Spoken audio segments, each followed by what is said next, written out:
No dia 19 de janeiro de 1919, no Porto, revoltosos monárquicos proclamavam a restauração da monarquia, dando início a uma guerra civil, que duraria cerca de 3 semanas.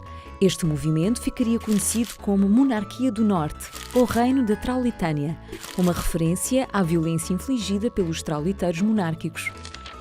A ascensão ao poder de Sidónio Pais, em dezembro de 1917, permitiu o regresso dos monárquicos à vida política nacional, que conquistam importantes posições políticas, administrativas e, sobretudo, militares. Em novembro de 1918, a influência monárquica atinge o seu auge, com a formação das chamadas juntas militares, uma em Lisboa e outra no Porto. Estas eram constituídas por oficiais, em grande parte monárquicos, com o propósito imediato de zelar pela manutenção da ordem e do conservadorismo de Sidónio, colocando-se contra a ameaça do Partido Democrático de Afonso Costa.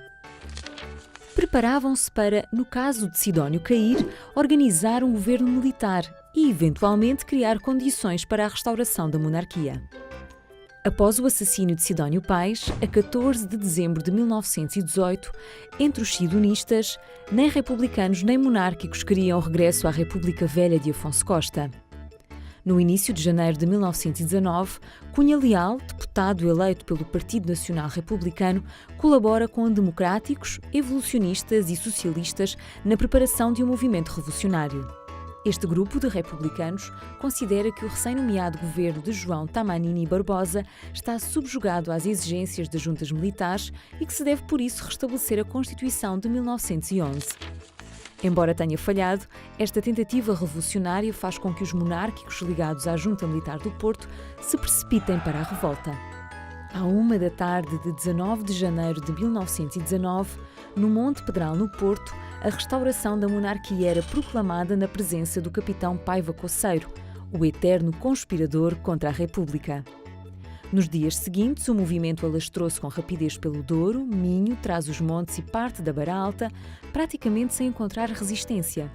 A então criada Junta Governativa do Reino tinha como presidente Paiva Coceiro, que assumia, igualmente, a regência em nome de Dom Manuel, exilado em Londres, sem que este tenha dado o seu consentimento para o golpe.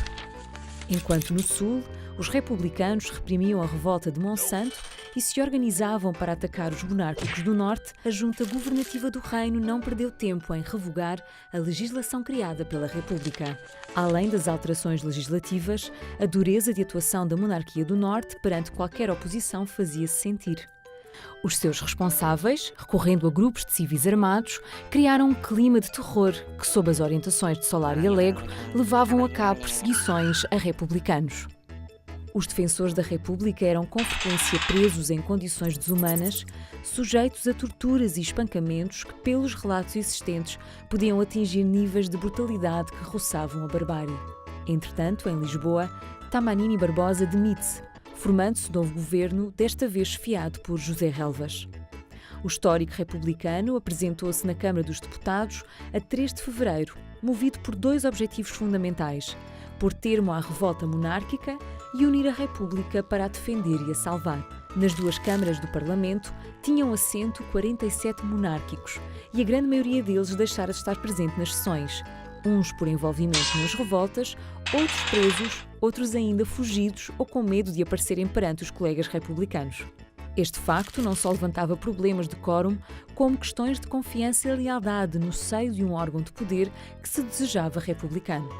O problema dos deputados e senadores monárquicos estava diretamente relacionado com uma questão mais vasta e que foi objeto de acesas intervenções parlamentares: a ideia de que a resposta republicana perante as violências dos monárquicos deveria ser severa e que o governo não estaria a fazer o suficiente nesse campo. Apesar do equilíbrio de forças militares entre as 2 fações, a verdade é que os republicanos foram pouco a pouco ganhando terreno. A 13 de fevereiro, após combates em todo o litoral centro, a guerra civil entre monárquicos e defensores da República termina com a entrada dos republicanos no Porto. Paiva Coceiro foge para a Espanha.